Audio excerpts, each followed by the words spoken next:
Assalamu alaykum, ekran oldidagi aziz ko'rurmanlar. UN TV'ning Uyg'urcha universal kanali orqali sizlar bilan yana bir qatim yuz ko'rishib turayotganligimizdan to'liq xursandmiz. Biz o'zimizning sarxil programmalarimiz orqali sizlarga xushallik ato qilsak, o'zimizni to'liq baxtli his qilamiz. Men sizlarning sirdosh do'stingizlar Xadicha Uyg'ur. Bugünkü söhbətimizdə sizlərə bolğan gözəl tiləklərimiz və arzu istəklərimizlə başlayırıq. Allahım həmimizin tinini salamat qılğay, bizni tirişquchilardan və izləngüchlərdən qılğay. Bugün biz söhbətimizə Gollandiyadan Dilnur Abdurishid xanımni təklif qıldıq. Assalamu alaykum Dilnur, qanday ahvalınız, yaxshimisiz? Va alaykum assalom Xadicha, qanday ahvolingіз yaxshimi? Allohga shukr, yaxshi. Programımızga qatnashish uchun ekranımızga kelganligingizdan to'liq xursandmiz. Assalomu alaykum aziz xalqim. Kamina Dilnurdan hammalarga salom. Mush ekranda sizlar bilan yuz ko'rishganim uchun intayin baxtli his qilman. Mush fursatni bergan Xadicha xonimga alayda rahmatimni bildirman. Rahmat sizga. Inshaalloh. Bugün Dilnur xonimni suhbatimiz taklif qilishimizdagi sabab ve nima uchun taklif qilib qoldim deganni, ya'ni burunqi qoidamiz bo'yicha ko'rurmanlarga bir so'zlab beray. Endi meningki ishim shu video ko'rish, to'g'ri aralash bo'lgan keyin YouTube'dan bir sahifalarni ko'rib, Murat Nasır'ning Keşmişi so'zlangan bir videoni ko'rib qoldim. Şu an bunu kim ishlagandi deb qarsam, aslında Karvan Sadası deb shunday chiroyli qismi turdi. Uni ko'ribdim. Bu Murat Nasır'ning naqshisi 98-99-yili bizning vatanda moda bo'lib ketgan bir plastinka chiqqanti, Zimiston qishdagi muhabbat deb. Uningda mush Murat Nasır'ning naqshisi bir chiki deb bir naqshisi bor. Shu onun kendinden yani çıkıp Rusya'nın bir qancha dağlıq naqşları onun içinde bizdeki Taş Muhammed Batur'un mu hayat degen ana şu degen bir naqşı batdı. Bu plastinka şunda keng tarqılıp ketdi, biz de bek yaxşı görüp qılıptık. Endi şu çiki degen naqşı bilen Uyghur yaşlar bu iliqi şəxsga naqş etquchi şəxsga qiziqib jamiyatda u Uyg'urkan degan gaplar chiqib ketdi-da. Biz bir xil endi bir tunlub kelsa Uyg'urkan davobdi deb o'yladik ko'nglimizda. Keyincha Şinjan Yoshlar jurnaliga u Murat Nasır'ning ras Uyg'ur ekanligi, dadasining Qashqardan, opasining G'uljidan ekanligi yozilgan bir maqolani ko'rdik. Ha, ras Uyg'urkan deyishib yurdik. Keyin endi u yoqning shuna fojialik bir o'lim bilan tugab ketganini angladik, ammo jarayonlarini bilmadik. Men shu kuni shu to'g'ri arlab o'tib ben hesapta 99-yildan ta bugungacha qiziqayotgan shaxs bu. Uning hayotini qiziqman haqiqatan. Shu tafsili ko'rdim. Ko'rgandan keyin menga shunday bir narsa ta'sir qildi. Murat Nasır o'zining dadasi tugab ketgandan keyin butunlay Uyg'urlikqa qaytib kelgan. Uning yemek, içmek, kiyim-kechak, odat, turmush odati, til bo'lsin, oilaviy hayoti bo'lsin, hammasiga Uyg'urlikni singdirgan. Her qandaq bir medialarning nimisini qabul qilgan vaqtidimi, men Uyg'ur deb turib faxrlanib turib, o'zining tarixini so'zlab bergan, Uyg'urligidan faxrlangan. Ankeyin Maralvishi yo'purq taraflarda yatavriga vaqtidimi naqsh kechiklarini o'tkazib, topgan pullarini iyon bergan ekan. Men shu narsani o'qigandan keyin, ko'rgandan keyin shu filmdan shundaylik bir xil ta'sir qildi menga. Rost gap desam, asan hayacanımdan bu başka hakikaten yaş döktüm. Onun keyin aslında qarsam Qambar xonimning hayotini tunishtiribdi, shunda güzel. Yana qarsam Shotgul Uyg'urning hayoti bor. Jiq hamda tunishtirgan shaxslar, men bu shaxslar alayda amroq bo'lganligim uchun ularning hayotini tafsili ko'rib ankeyin bu YouTube kanal kim ishlagandi, ham o'qigan ovozim shunday yaxshi ishlagan jarayonlar haqiqiy bir hujjatli film, bir badiiy film. Buningda shunda jiq ajr singan. Shu bu Karvan Sadası kanalini kim ochqandu deb shu YouTube kanalining ostiga kelib qoldirib, uni ishlaguvchi mana ekranimizning oldida turgan Dilnur xonim bilan tanishdim. Rahmat. Shunda qilib Dilnur əmdi sizni şu banada özəmni tunub qalmay, başqalarını tunusun, özünün vaxtını, zehnini çıxırıb Uyğur pişvalarını, sənət sahədəki pişvalarımızı tunuşturuş üçün harmay xizmət qılatqanlarını mənlə emas, həmmə adam tunsun degan məqsəddə sizni ekrana alıb gəldik. Əmdi sizdən qiziqishlarımni bir şeydən soray. Nim səbəbdən bundaq bədii film işləş niyəti gəlib qaldınız? Rahmet Hadice Hanım, bu sualni nurg'unlagan kishilar mendan so'rdi. Albatta, bu bir tasodiflik bo'lgan bir film ishlash deb o'ylamayman. Chunki mening cho'ng bo'lgan shu muhitim, shu insonlar, atrofimdagi insonlar menga mushu yo'llarda yo'lni tanlashga bir muhim halqa deb o'ylayman. Bunday aytganda, men dadamning opasining oldida cho'ng bo'lgan, anam deyman, dadamning opasini. Anam 11 oylik vaqtimda meni olib qo'yib ekan, dadam opam. Taki 9 yaş vaqtgacha men shu anamning qo'ynida cho'ng bo'ldim. Rahmatli anam nihoyatda tilg'i boy, qaysar bir ayol edi. 26 yoshida 5 bal bilan tul qilib, 5 balni nihoyatda chiroyli xato qo'shgan. O'zining nihoyatda nurg'ulg'an hikoyalari bordi. Shu beshida o'tgan shu kulfatli kunlari bo'lsin, xushallik kunlarini bo'lsin, menga o'zining og'zaki bayona hikoya sifatida menga aytib beradi. Şu anamның belki edebiyat kasbida o'qimagan bo'lsin bir shu zamonlardagi ayollar. Ammo til boyligi nihoyat yuqori bo'lg'achqa, shu bo'lgan voqealarni menga aytgan vaqtida men nihoyat qitiqinib, nihoyat shunday huzur bilan anglaydim-da. Aytgan shu hikoyalari keyingi kunliklarda meningki yiziqchilik hayotimga nihoyat yaxshi bir ta'sir ko'rsatdi, manfa bo'ldi deb o'ylayman.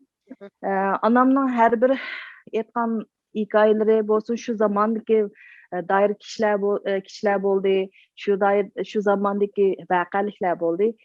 Shuning uchun men shu kishilarni tunishtirish yoki voqealiklarni tunishtirish degan narsani yozishga nihoyat omroq bo'lib ketdim keyingi kunliklarda.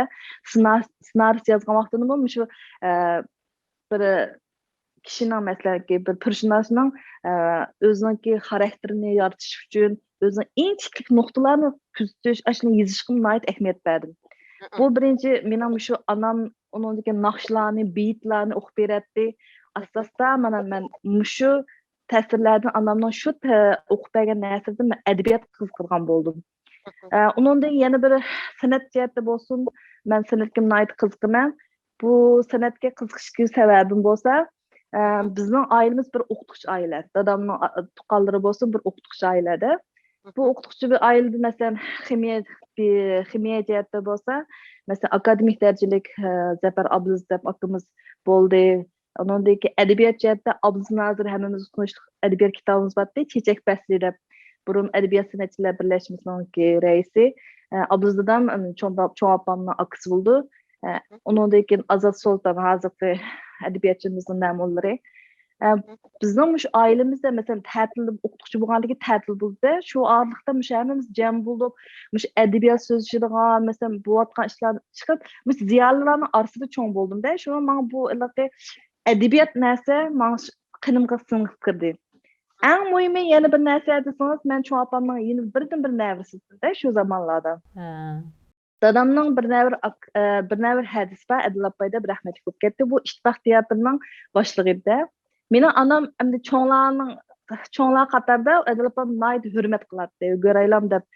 Shuning bilan har qanday yangi qo'yiladigan filmlar bo'lsin, yo o'yinlar bo'lsin, dramalar bo'lsin, anamni chaqirib boradi. U orada men boratimda shu eng sahnaning eng oldidagi o'rinlarda o'tirardim. Elim esimde Çinmudam degan dramani 80-yili qo'ygan vaqtida men shu sahna bilan 10 metr ariqda ko'radim-da. Eliqi Çinmudamdagi oppa xonimning eliqi Majnunni ko'tarib, "O, mening baxt qushlarim kapti" degan eliqi ko'rinishlar. Ash ko'z oldimda o'z ko'zlarim bilan ko'rgachga men bir mazgilcha ashuni to'g'rab chiqib o'ynaydim-da uyda. Ashdan shu naqshlar bo'lsin, masalan, xotin o'lib ketgan Ahmadjonning naqshlari bo'lsin, gitarchi aytgan naqshlari bo'lsin, shu nihoyatda qisqa orliqda ko'rib, ashuna cho'mildi. Shuningdek, menga bir xil san'at degan narsa bix urishga boshladi. O'zim qo'limni hozirgacha bir qitim ota-onamni oldida ko'tarib, yo bo'ynimni etib, yo naqsh etmagan bo'lsam-mu, ammo san'atga bo'lgan qiziqishim İştiyaqınız. ha, shundami yuqori bo'ldi. Ammo shu arliqda cho'ng bo'ldim, o'zimni oilasi keldim, oilam qaytib keldim, opam dadam yoniga. Keyin opam nashriyat ishlaydi, biz nashriyat qorasi keldik. Atrofimizda butun yozuvchilar bo'ldi. Masalan, bir binoda o'tirgan Abdurasul Umar, Ahad Hashim degandek yozuvchilar bilan birga o'tirib suhbatga bo'lgan bo'ldim. Shuningdek, asta-asta adabiyotga qiziqadigan bo'ldim. Shundoq bilan mushu kechirmishlarim balki meni keyingi kunlarda ssenariy yozishga, rejissyorlik qilishga va film ishlashga nihoyatda muhim rol o'ynaydi deb o'ylayman. Nurg'ulg'an odamlarning shu qiziqishlari, his-tuyg'ulari oilaning ko'rsatgan muhitidan taraqqiy qilib mangadi ekan. Ash dastlabki odamning qalbisiga ta'sir qilgan narsa bor-ku, ash uzluksiz kengayib taraqqiy qilib mangadi ekan. Sizning bugungi shu his-tuyg'ularingiz ana shu hayotingizning mahsuli ekan. Albatta, shu o'z vaqtidagi menga shu atrofimdagi kishilarningki yoki shu sharoitlar menga bugungi kunlikda nihoyat cho'ng ta'sir ko'rsatdi deb o'ylayman. Iliq bir gap bor-ku, kichigida uyanginin tashqi muhri bosgandek, cho'ng bo'lganda uyanginin qumga xat yozgandek debchi. Shu balliq his-tuyg'ularingizda sizga ta'sir qilgan har qanday narsa keyincha shu vujudingizda o'z ifodasini topgan gap. Shuning bilan siz bugungi kunda ash narsani vujudga chiqish uchun jiq izlanibsiz. Men ko'rib hayron qoldim. Birinchi qitim sizdan so'ragan savolim shu bo'ldi-ku. Bu narsani kim yozdi, qaysi o'rin ishladi, nimanda tilrava, nimanda inchik tushuntirayotgan bir yilqib davlatlik televiziya istansiyasining kanalida ishlangan bir badiiy film deyishga bo'ladi uni uchun. Shunchalik iliqi astoydil. Chunki bizning chet elda u narsani izlab tepish manbayimiz ham to'sqinlik uchraydi, ham biz uchun qulaylik emas. Birisi u davlatda yashagan, birisi vatanda allaqachon yashab o dunyoga ketib bo'lgan, birisi boshqa davlatda yashagan bunda sharoitda ularning hayotini o'z ayni ashuna ifodalab berish uchun jiq izlanisiz, jiq odamlardan so'raysiz, jiq material ko'rsiz. Ashuna qilib xuddi shulardan bir davrda yashayotgandek ifodalab beribsiz.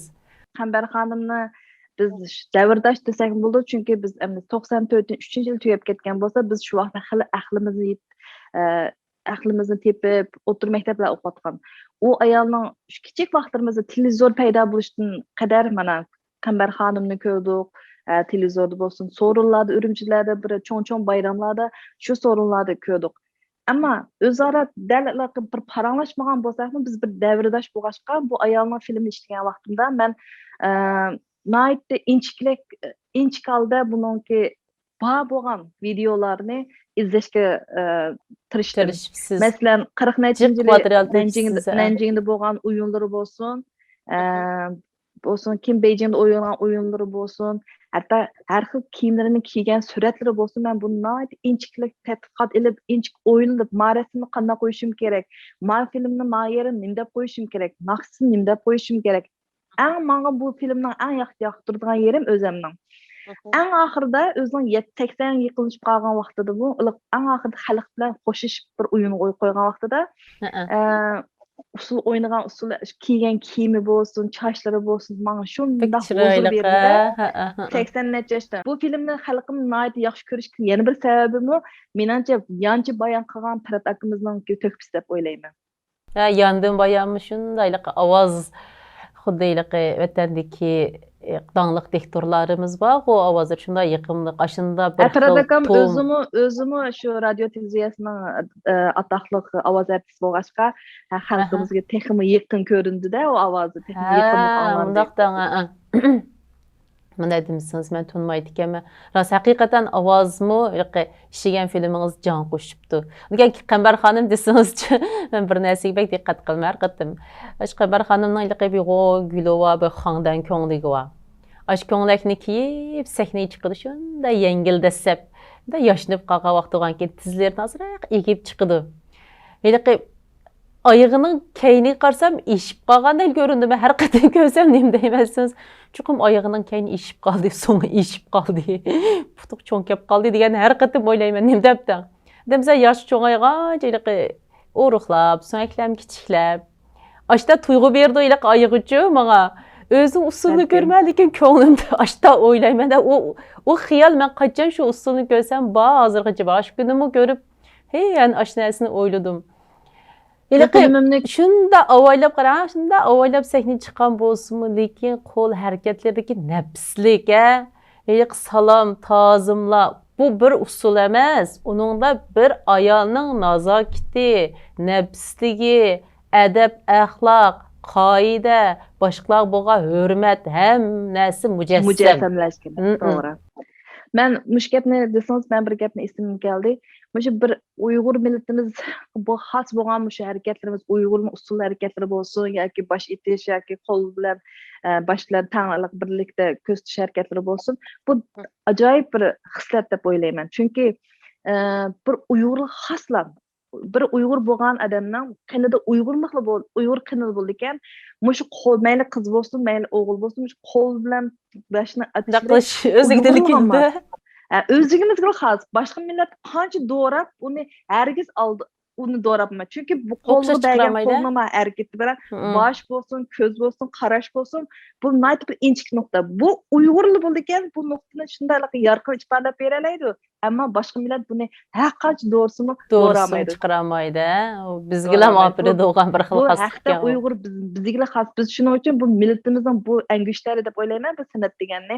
Bu bizga xos deb o'ylayman. Men faxrliman bu o'zimizning madaniyatidan. Şuna şunda yaxşı yoritibsiz, başqa filmlarni ko'rgidek bo'ldim. Har az bir film ko'rdim, iliq bir ana til maktabdiki Qozog'istondagi bir maktabdagi bir san'at o'qituvchisini ziyorat qilish bilan iliq masalan tillarnimi shunday yorqin jiq narsani ifodalabsiz ashundimi? To'g'ri, bu yil 2020 yılı 3. ayda men 10. sınıfta Almatıga bordim o'z xarajatim bilan. 153. maktabga, Uyg'ur gimnaziyaga men bu maktabni alayda berib lenta oldim. Menga pek ta'sirlantirdi. Xalqim ko'rgan bu filmni qo'ygandan keyin xalqimizni nihoyat cho'nqur yaxshi baholarga erishdik. Ammo men shaxsan o'zim berib olgan vaqtimda o'zimning ko'zim yosh to'xtamadi. Nima uchun degan vaqtda mayli adabiyot deyli, mayli ana tilimiz deyli, ana tilini 12 yil muntazam o'qiydi ekan bolalar. Nihoyat ravon tilda Uyg'urcha so'zlaydi ekan. Undan keyin maxsus bizga keldi deb o'zining san'at programmalarini qo'yib berdi. Shu yerda o'zining zalda heliq bolalarning aytgan naqshlari, heliq dutta chilishlari, heliq bolalarning usul o'ynashlari qarab, men shundan suyunib ketdim. Vatanimizning sirtida bo'lsin, mana Qozog'iston diyorida bo'lsinmi, mushunchalik bir o'qish bir o'rni bor ekan, mush xalqimizning o'zi mushu yerda turibmi, o'zining ona tilini qo'llash uchun, o'zining millatimizning mushu san'atini qo'llash uchun unsiz jafolik bilan ishlayotibdi, o'quvchilarga o'rgatibdi deb shunda faxrlandim. Shunda suyundim u bolalardan, shunda o filmni qo'ygandan keyin dunyoning har qaysi joyidagi Uyg'ur qarindoshlarimiz menga telefon uribdi. Voy biz bek faxrlandik, bek xush bo'ldik. O'zimizningki mishdan millatimizning mishinchik umid qo'nchalari borligiga qarab biz shunchalik suyunib ketdik. Umidlandik, umidlanganligini dedish, men shundan faxrlandim. Ondan keyin mush filmlarni ishlash jarayonida men shunday his qildimki, mening bu filmni ishlash, masalan, shu Karvan Sadas programmasida ishlash muddaimmi xalqim uchun bir aktiv energiya berishdi. Bu bir qadamdan shu o'zimning degan planimga yetganim uchun o'zimga shunda xush bo'ldim. Bundan keyin mushtaq ko'plagan yosh qo'nchilar to'g'risida bir film ishlashni topildi. Men bundan keyin mush xizmatlarimga qulaylik yor bersalar, men cho'qim ishlashga bel bog'ladim deb o'ylayman. Bu yilqi qilgan ishingizning uchun bugungi kunlikdalik mundaqdek turgan bilan buning yillar keyinki 50 yillar, 100 yillar keyinki ta'sirini o'ylaylik qarang. Bu ajoyib bir suyumlik bo'ldi. Xudoylik o'zining onasidek bir xil tuyg'u berdi. Vaqtning o'tishi bilan bizning qadrdonlarimizni ko'zimiz surtgidek bo'lib ketdi ekanmiz qarang. Oddiy Saşiq Ra'naning to'yi, artist bo'lamaydigan qiz degan filmlar 82-yil ishlanib ekan-ku. Şu vaqtdagi filmlarni hozir ko'rsak, ashla odamlardagi tabiiylik, aşı manzaralar, aşı narsani ko'rsak, bir xil to'ymay qarab, aşı vatanga bo'lgan sig'inishlarimiz, aşı narsalarni o'ylab bosimiz qarang. Keyingi kunlarda masalan bolalarimiz cho'ng bo'lgandan keyin mush filmlarni ko'rgandan keyin bizni bunda odamlarimiz o'tgan ekan, bunday ishlarni qilgan ekan, ular bundoq ajrlarni singdiribdi ekan, bizmi qarab turmasak bo'g'idek, bizmi qo'limizdan kelgandekni qilaylik deb boshqa bir xil tuyg'u yaratamiz.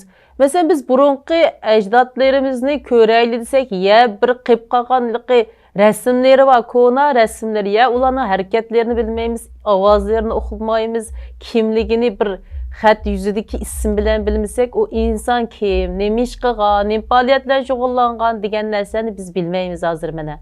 Shularni eslasakmi. Lekin To'g'ri, mushta yezib qoldirib yotsangiz, shunday tarixlarni bizden evlatlarımız olanı görüp başqacha tunuydu. Milletimizni başqacha yataldı. Başqacha özünden fəxrləndi. İntan yaxşı iş bu. To'g'ri dedingiz. Abay masalan Ra'noning to'yini deb o'tib ketdingiz.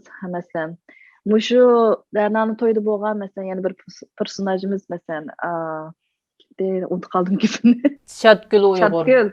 Ha. Masalan, Ra'noning to'yida degan kinodagi yana bir personaj bo'lsa Şadgül Uyg'ur. U rahmatlikni tugab ketdi.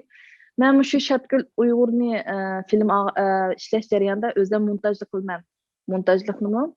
Mushu filmni yozgan vaqtimda, ssenariysini yozgan vaqtimda Şadgül Uyg'ur men uchun o'z vaqtida 88-yili men boshlang'ich maktabni bitirib degan 10 necha yosh vaqtimda bo'lgan voqea bo'lsin, menga nihoyatda cho'nqur ta'sir bo'lganda endi. Shu zamonlarda uning kinosini yaxshi ko'ratdik, ammo o'zini yaxshi ko'ratdik, ammo yosh ketib qolganiga ichinatdik-da. Uning bir kitobi bor, Şadgül deb. Men bu kitobni izlab vatanda o'qigan. Shu Şadgül filmni ishlash uchun men bu kitobni izlash nim bo'ldim. Izlaganda bir yaxshi bir Amerikada bir qarindishimizdan chiqdi. Men bu kitobni boshqadan ilib, qo'limga olgandan keyin buni boshqada o'qib, uni ssenariysini boshqada yozishga boshladim-da. Ashuni yozish jarayonida men amalba Şadgülni o'z asli, o'zining hayotini yuritib berishga tirishdim masalan. Kinodagi hayot emas, uni asli o'zining turmushdagi hayotini nima yozishga tirishdim. Endi men yana shu film ishlash jarayonida men bir nuqtani diqqat qildim. Masalan, sening yozgan asringdagi voqeadagi personaj shu personajning harakatini harakatga aylantirganda bu asring rasmiy ko'rmanlarga jalb qilish kuchi bo'ldi debdi.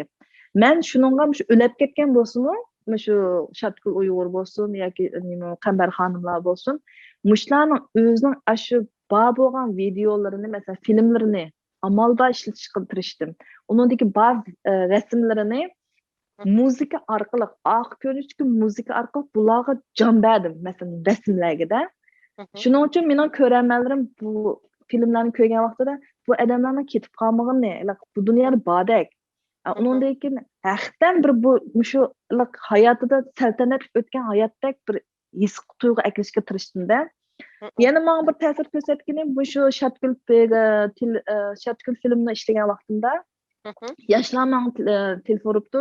Dilnurada biz Şadgülni kinosini ko'rdikki, biz Şadgülni o'lib ketganini bilmaydi ekanmiz. Demak 88-yili tugab ketgan bo'lsa, o 88-yildan keyin tug'ilgan bolalar bu Şadgülni bor yo'qligini bilmaydi ekan, kinoni ko'rgan bilan. Ondan yana bir yoshlar telefon uribdi. Biz bu Şadgülni tutachilib turgan rasmini ko'rgan, biz buni Aman Nisoxon deb tushunibdik deb.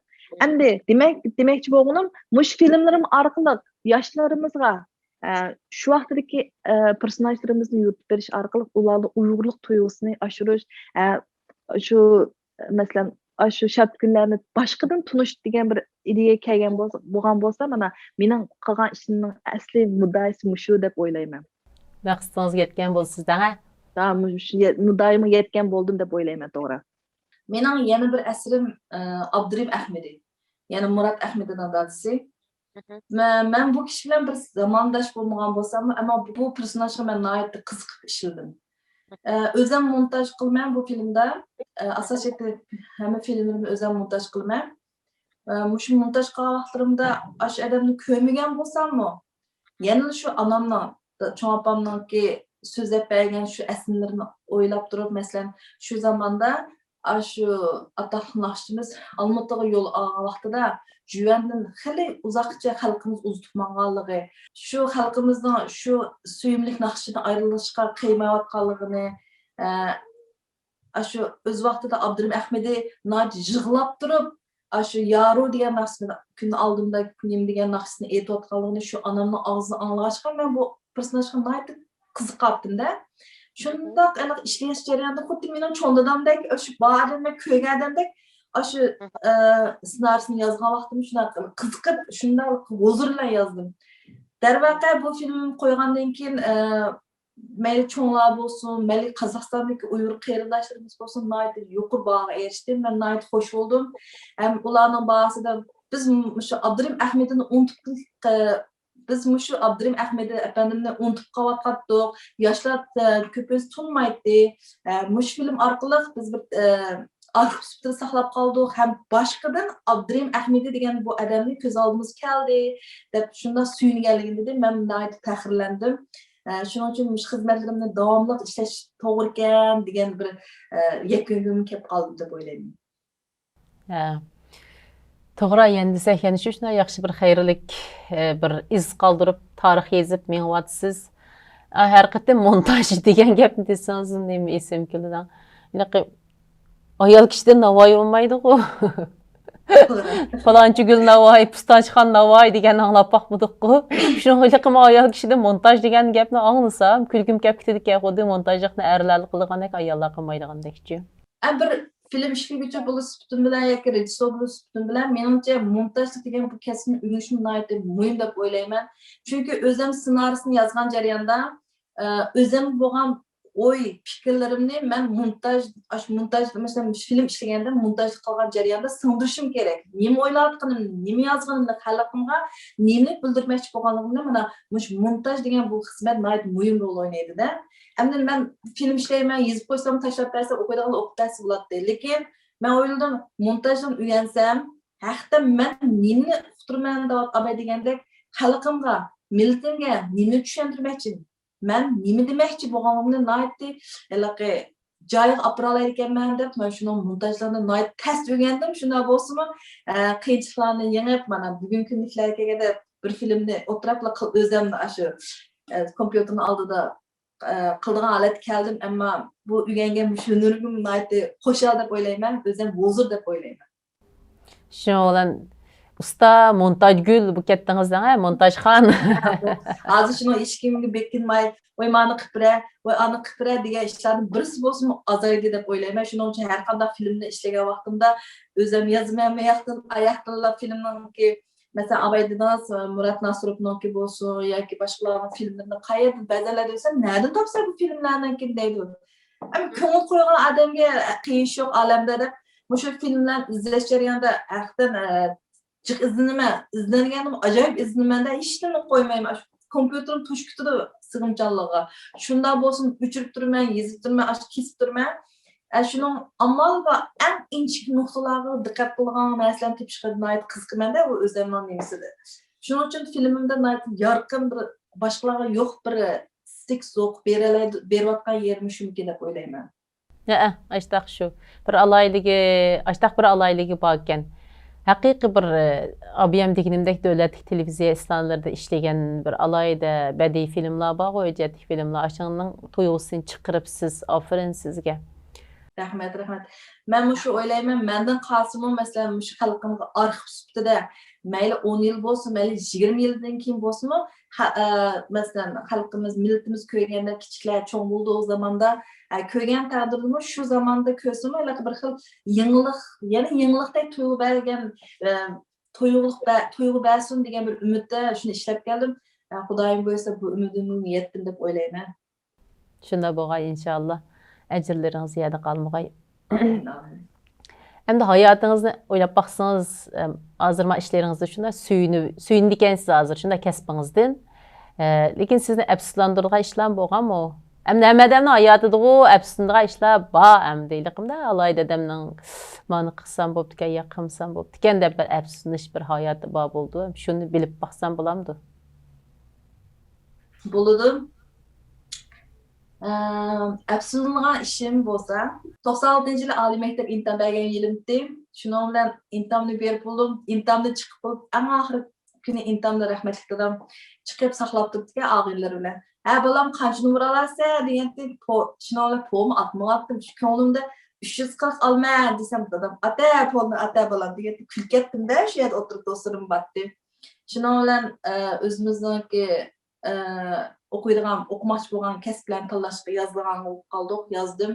Shu oraliqda G'uljiga bog'lanishib qoldik. Chunki G'uljida shu 96-yil Nurtay hojimning 7 sirlar maktabini ochadigan tayyorlanib qilayotgan mezgilda biz Nurtay hojimniki hadisi Xaldabay, Sansi, Xonqizadimlar bilan, pidakamlar bilan G'uljiga ketdik shu zamonda.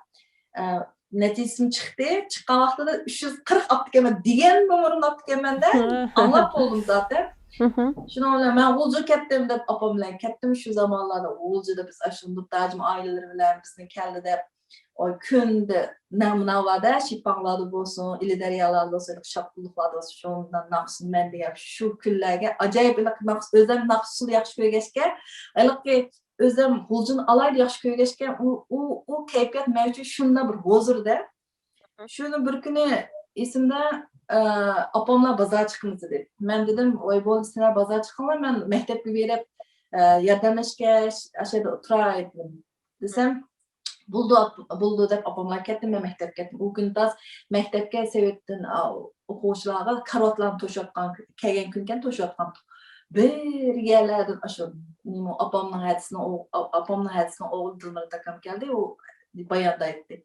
Kaptı jüre oyun bolaka desem muşab dadan bir telegramma ötüptü işte takam sen seni tizin qaytarsın dedi de şunu bilan qayt o vaqtida 96-yil G'uljilardan yolladim telefonlar yo'q mikindan aş töpükam atrafida to'kan oldimda bolalar turibdi Elik şampu kıvattı millet ötkice elik men vattım ya kutum vattım bilmedim de bir yerde botkum al telefon aldım dadamga. Telefon alsam dadam bilan anam rahmet ikisi oturup telefon aldı dadam. Oy jinim bala Müştaq Merkez Millet Beijing Merkez Milletler şöyenin edebiyat fakultetini sana 5 yıl okuş kepti. Sen tizden qal degende elik 5-dan aşu su tökkendek töktü. Elik his qildim da Xo'shab bulamadım. Nima uchun deganda, men 87-yil opam bilan Beijing, Shanghai, Suzhou, Hangzhoularda o vaqtida poyezd Beijing, Urumchidan Beijing 4 kunlik poyezd mang'an vaqtda 70 soat. Elik poyezdni mang'an kunlarimni, elik Beijing, Shanghai'dagi issiq maynet pashlarni unutib qolganim yo'q-da. Elik Beijing Musiq bek nem bir siz havodan ha. Beijing bana nisbeten bir acayip sisçilik, acayip meynetliğe bulaştı. Ben onun kılçıklığı, hoşal diyemez, hoşallık yok da.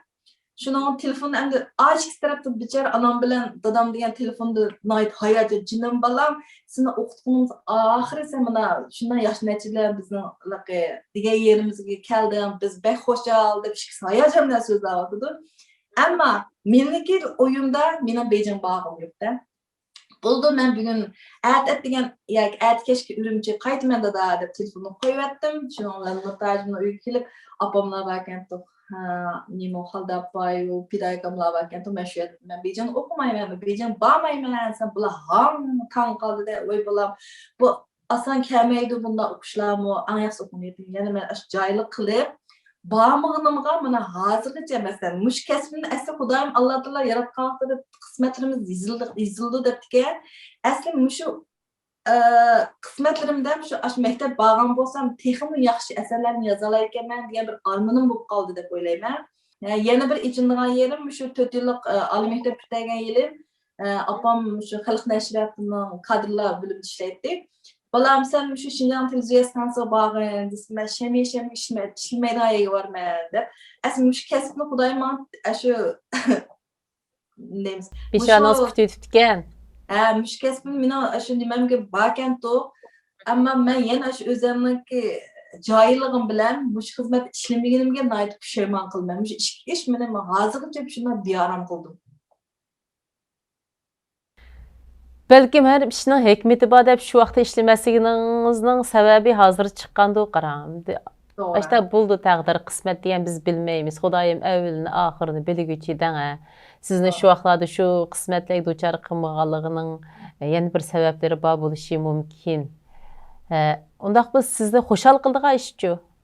En xoşallık dep oylasam, menimce her aldım kelgen her bir insanga pak kalbim bilen şu aqidelerim bilen muamele qilganlarim mening nihoyat xo'shal bo'ldi. Balkim qiyomat kuni mush ish tufaylidan beshimni egiz ko'tarib Alloh taologa men har bir insonni chin ko'nglimdan pak qalbim bilan Siyalidi. muomala qildim deb deyalarim. Hesap bereleysiz. Nihoyat xo'shal deb o'ylayman. Baxtli. Yaxşı, yaxşı. Xudayım axırғы düşündə buluşun nisib qıqay. İşgalem əcir bəsun sizge. Əmdi bugünkü qılğan xizmətləriniz, xiyallarınızı biraqor dep ötdük. Əmdi bunundakı qılğan planlarınızı bilsək bulamdı. Albatta, bunundakı planlarım nihoyat ko'p.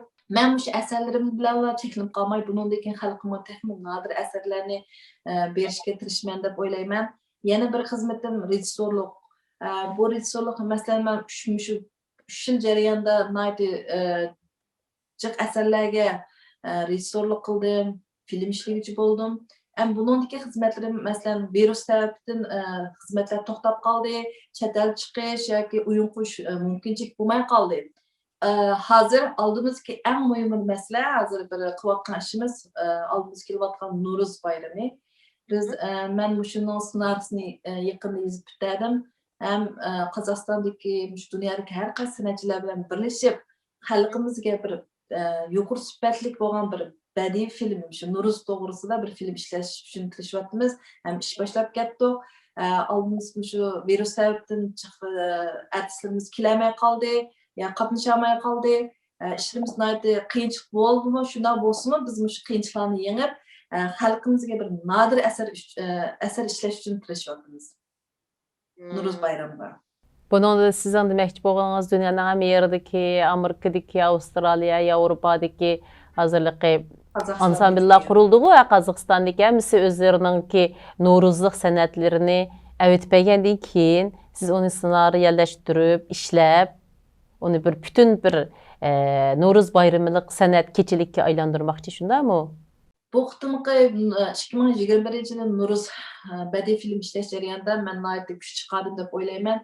Chunki bu badiiylikda bo'lsin yoki shu san'at tarafdagi yorqin obrazlarni yaratishda bo'lsin yoki tarbiya ahamiyat berishda bo'lsin nihoyat kuch sarf qildik deb o'ylayman. Xalqimning mush filmni ko'rgan vaqtida qo'ldagi telefonda emas, balki oila bilan jam o'tirib, televizor ulab turib, haqiqatan kichik vaqtlarimizdek bayram tusi bo'lganda qurboniyatlik yoki ro'ziyatlik yoki nuruzlik san'at programmalarini ko'rayotgandek bir kayfiyatda ko'rishgan deb o'ylayman. Bu chunki bolalarimiz uchunmi yaxshi, biz uchunmi yaxshi.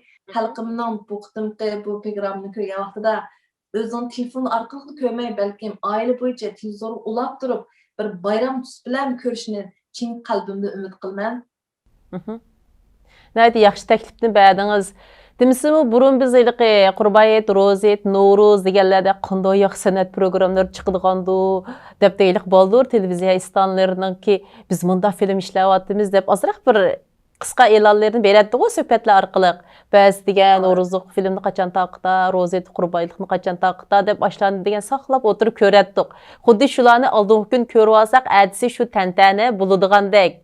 Ashni his qilatdiqdan shu orqali. Siz hozir demoqchi bo'lganingizmi, aşı bir badiiy zo'qni biz sizlarga ato qilib berish uchun tirishdik. Ash Noruz faqat bir san'at kechiligilar emas, balki bizning madaniyatimiz, örf odatimiz, chunki bizning Noruzlarimiz bo'lsin, Qurbayet, Rozet bayramlarimiz bo'lsin, bu insonlarga bir inoqlik, ittifoqlik, sevgi, muhabbatni, o'zaro kechirimchanlikni, mehmondo'stlikni hammasini o'z ichiga olganda, anikan bo'lib bu Noruz bayramida biz Uyg'urlarning faaliyetlerimiz, dalı faaliyetlerimiz, hareketlerimiz, çevendazlık, oğlaq tartışış, nurulğa inaq ittifaqlıqqa, batırlıqqa, jasaretlikka ündeydiğen hareketler şu Noruz bayramlarda hep verilatdi. Biz aşlaq nəslərini şu Noruzda şu bizden qıpqağa atıbomuzdan qalğan şu nəslərini bədii film qıb işləb çıxırıb, faqat sənətləməz bir Terbiye ahmiyetlik. Tərbiyə əhəmiyyət ega bir nərsəni sunumuz. Şunun üçün sizlərin görüşünüzlə bək mühim. Adətdikidəklər ötküzüb etmənizlər deməkçiğiz. Siz şundaqmı? To'g'ri. To'g'ri dediniz. Bu qitim biz bu Nuruz bazmisiga alayda O'zbekistondagi artistlarimizni, Qozog'istondagi artistimizni va Yevropa boshqa davlatlardagi artistimizni taklif qildik. Sizin bu deməkçi bolğanlarınız mən yana bir qitim şərhləb beray qarang. Əməli misal bilançu. Ötən məyliqi nima tantərbiyə dünyası səhifəsində muş İstanbul qurulğan futbol komandalarının ki filmini işildik, ya ziyaret qildik-cu. Qılğandakı şu ziyaretdən keyin köygən bir xanım məng munda deb bədi. Bək yaxşı ziyaret buldu. Bizning balaları balası muş Türkiyədə doğulub çoğ bolğan. Biz haqqanç qısaqmı vətənnin iş izlerini ballaq tunuşturaylı, aşlağı bir aşak bolğan muhabbət, söygü oyuqtaylı desəkmi, faqat bu ağzımızdakı təşviqat buldu ki, əməli təşviqat bolmagan keyin ballaylıq ağzı gəp emas, köz görgən nərsəyə bək işindik, muşdan bək aciz gəlgəndik. Muş futbol komandası qurulğandan ki, bizning ballarım şu komandaga əza boldu deydi. Onunda burunda Uyğur ballar bilan Maş Türk ballar savaqdaşıb bolğanken şular bilan oynaydı deydi. Da Uyğur ballardan onca bek ardışıp ketmeydi. Şu futbol komandası qurulğandan keyin şular bilan paranlaşış, ardışış jarayonida Uyğurluqı bolğan başqacha bir söygü uyg'andı deydi. Aşlar bilan şunda yıqı adaşıp ketdi. Odatda uyda Uyg'urcha gapdi, bek ta'sir digizatdik. Ağzı aralı bo'lsa Türkçe ketdi. Şu səbəbdən öydə balam Uyğurca gəp qıldı, bir azarlaşıb qalğan vaxtlarımızın batdı. Aş ballar bilan şu komanda qatnaş jarayonida ravan Uyğur tilida so'zlaydigan, öy kirib bizim Uyğur tilida gəp qilgan. Opa, ma yangi vaqt vətəndən chiqqan ballar nimda, oq ko'ngil nimda, mehmondo'st nimda, isil, Uyg'urlar nimda, isil deb qaytadan faxrlanadigan bo'ldi deydi. Şu narsalardan biz his qilsak, mush chet eldagi barliq ota-onalar bu tarbiyaga ahamiyat bersak bo'ldi ekan. Biz iliq ağımızda, "Oy balam, anda qıl, mundaq qıl. Biz Uyğur mundaqdik, andaq mundaq" desək, iliq ballarımız күнде bizning degan gapimizni anglab, iliq quluqiga yado ketib, tabiiy iliq mundaq bir normal gapchu, alayligini yo'qotgan bo'ldi ekan. Aşda ish harakatlar, faoliyatlar orqali, aşda boshqa ishlagan narsa orqali, xuddi siz ishlagan aşı badiiy filmlarni tushundirib ko'rdingmi balam? Mana ma harakatni ko'rdingmi? Ma'no ma'nosi bu. Ma ishni ko'rdingmi? Buning ma'nosi bu. Köydüğümü mana burun mundaqdi desək balla hə deb köz kögəndən keyin o angiz anga təsir qılır ekan. O hissi tuyğu ballada o uyg'unishni paydo qilmaydi ekan. Aşda qilib aş xanım shunda xo'sh bo'lganligini dedi. Hatto nim dedi dang. Biz xeyli bir ishlarni deb ballarni qayil qilmaydik. Mushundan keyin o'zlari izlab burunqi Uyg'urlik aks etgan narsani ko'radigan bo'ldi deydi. Angiz aşda tushungancha bir film bor. Bir qabristonlikda 3-4 balaning yig'layotganligi, bir aqtaydan kep sadaqa bersa kendin ukisi alsa akısının kep iliq pulni qaytirib bergan bir film shunda avjab ketdi-ku. Shuni ko'rsatdim balalarimga deydi. Ko'rsatsam, opa, nimda tirishchan bu balla, nimda o'ziga ishongan, nimda deb degan ashlarning harakati qarab yig'ildi balalarim deydi. Aş narsalarni Uyg'ur bolalar bilan aralashish orqali his qildi deydi. Anken bu bir gap, yani bütün ota-onalarga shu narsani tavsiya qilmanki, men oilamizda Uyg'ur millatining passiv ta'sir beradigan gap so'zi bo'lmayli. Aş ana yana shu gapni deb berdi menga. Bizning oilada hamda yo'ldoshi hamda kelgan ketganlarning datallarini anglab bir taraf qilgan bir apandimiz bizning ichimizdagi. Şuda kelgan vaqtida u bu dardlarni tüküb, dard tökkenki albatta hamda zorlindi-da qarshi tarafdan. O dardini tökkan odam Uyg'ur hamda. Unda bo'lganki Uyg'ur bunday qilib, palanchi bunday qildi, amtax bunday qildi, samtax bunday qildi deb dapayganki bu bolamda o yandan anglab, "Ey, Uyg'urlar ajabkan" deb burun iliqma yosh bolalar bilan aralashmagan vaqtida-chu, o'shtaqkan, bir-birsini qo'ydigan, mundaqkan, yolg'aydigan, undaq mundaq deb o'zicha Uyg'urlardan dojib yashaptikan. Şu aş balalar bilan aralashganki qaytadan tushunibdi. Şular yana nima dedigan, biz balalarimizning oldida biz ota-onalar bek diqqat qilsak odak. Millatimizning obrazini xunuklaştiradigan gap so'zlarni balalarning oldida hargiz demayli. U ularning qalisiga o'rnab qoldi ekan. Biz uni yo'qitimiz deb yo'qitamaydi ekanmiz. Men yillardan balalarning qalisiga o'rnab qolgan ash narsani o'zimning og'zimdagi gapim bilan yo'qitamagan deydi.